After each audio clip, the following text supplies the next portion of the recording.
Good morning, and welcome to your weekly message from First Congregational Church, Milford, New Hampshire. I'm your pastor, Al Hoyt. Well, today is Thursday, February 9th. This week coming up, Sunday, we have adult Bible study at 9 o'clock in the parish house.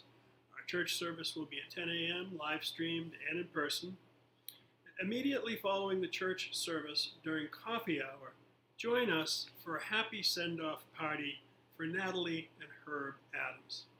Natalie and Herb have been an integral part of this church for many, many years, and they have bought a place in Florida and they're moving down there. So we're going to wish them off and send them off with our best wishes on this Sunday afternoon.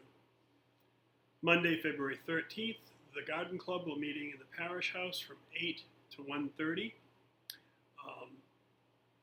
Tuesday, February 14th, Valentine's Day. I will not be in my office at all that day. I have a dentist appointment in the morning. I believe I'm going to have another coronation, also known as a crown. And then we're having a window replaced in the house, and I need to be there while they're doing that. So I will not be in on Valentine's Day. I'll be trying to work from home. At 6:30 on Tuesday, Valentine's Day night, the Souhegan Valley Chorus will be rehearsing. Wednesday, February 15th, the March greeting articles are due. At 7:30 on the 15th, the Board of Trustees will be meeting. The hybrid link will go out that afternoon. Thursday, February 16th, I will be going to the Bedford Falls to make up the worship service I couldn't do this week because I'll be in Connecticut. So I'll be at Bedford Falls at 10 a.m. At 7:30 on Thursday will be choir rehearsal. Saturday, February 18th at 7:30 at the Masonic Hall is the men's breakfast at the Masonic Hall.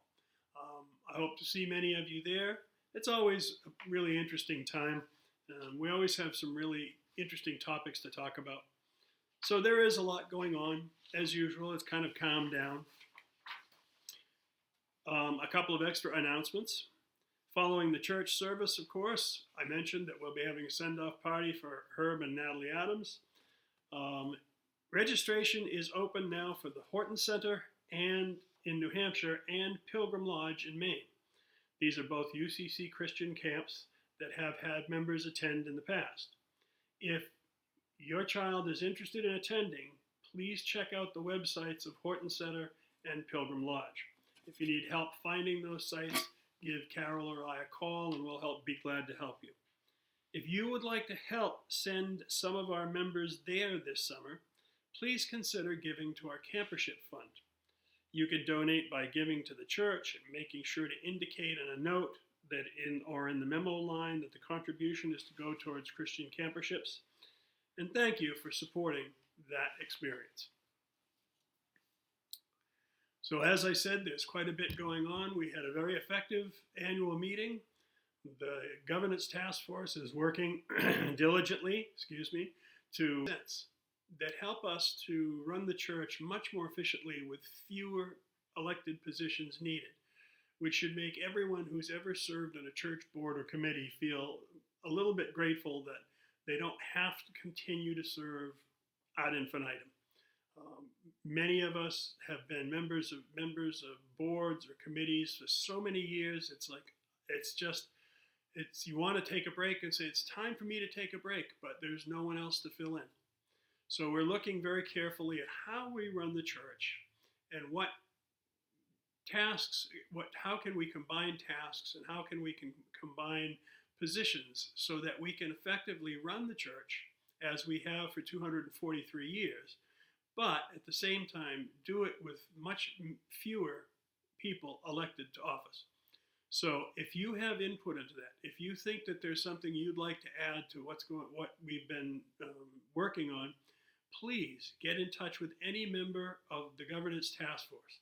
That includes myself, Carol Whittier, Janelle, Rick Mossy, Vicky, all of those people, and there are some others that have been participating. all you need to do is email govern at firstccmnh.org, and that way everyone on the committee gets the suggestion at the same time. The more the merrier. That this is one of those things that is going to affect how the church operates for a long time to come. We've been working on bylaws that really haven't been effective for us for a number of years. And it's important that we kind of look at where we are, what we're doing, and how we make that work the most effectively. One of the most important things, I think, is they're going to change from boards and committees to ministries. Everything will be part of a ministry. And part of that is to remind us that we are not a business. We have never been a business, and we're not supposed to be a business. We are a church of Jesus Christ. And our job is to make disciples. And everything that we do in governing our church should be aimed at ultimately helping make disciples of Jesus Christ. So I hope you'll participate in that rework of the bylaws. And when it does get presented, I hope you will offer your input. And more importantly, I hope you will support the people who are working so hard to make this make sense. With that, please join me in the Lord's Prayer. Our Father, who art in heaven, hallowed be thy name. Thy kingdom come, thy will be done on earth as it is in heaven. Give us this day our daily bread, and forgive us our trespasses as we forgive those who trespass against us. And lead us not into temptation, but deliver us from evil. For thine is the kingdom and the power and the glory forever. Amen. So as I mentioned from the pulpit on Sunday, I will not be here tomorrow or Friday. Verna and I are heading down to Connecticut to spend some time watching our grandson, and we're looking forward to that. It'll be the first time our daughter and son-in-law have left the baby with anybody, so they might be a little tense while we're gone. I expect we'll get a few phone calls, but we're looking forward to it, and we're looking forward to being back here on Sunday and being able to celebrate the Adams with all of you. So until we meet again, take good care of each other. Take good care of yourself. And God bless you all.